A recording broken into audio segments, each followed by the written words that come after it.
Alright, so welcome back po sa ating panibagong vlog mga kahambol. Anyway, ay kamusta po kayong lahat? Well, of course, I hope that we are all doing good po.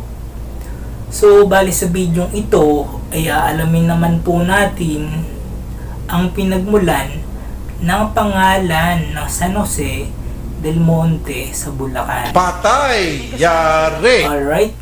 Alright, so shoutout po sa lahat ng ating mga kahambol dyan. Anyway, kung bagong viewer ka pa lang po sa channel na ito, ay huwag mo pong kalimutan na mag-subscribe. At isama mo na din po, pati yung bell icon.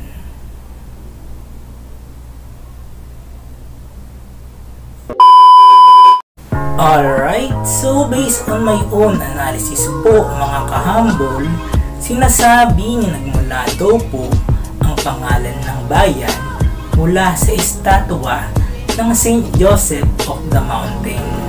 Wow. Di umano ay natagpuan daw po sa isang bahagi ng kagubatan.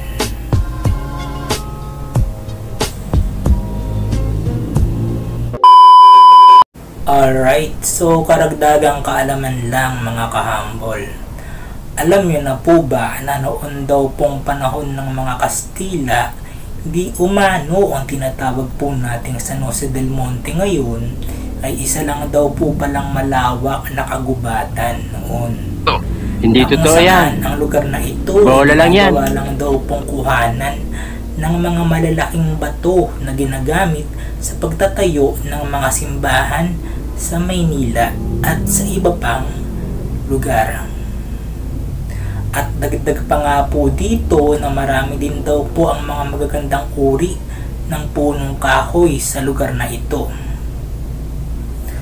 Well, anyway, sana po ay may natutunan po tayo sa topic na ito mga kahambol. At kung nagustuhan nyo nga po ang video ito, ay paklik na lang po ako ng like button sa ibaba. And please comment down below your reaction and opinion in this topic, and please don't forget to subscribe. Thank you.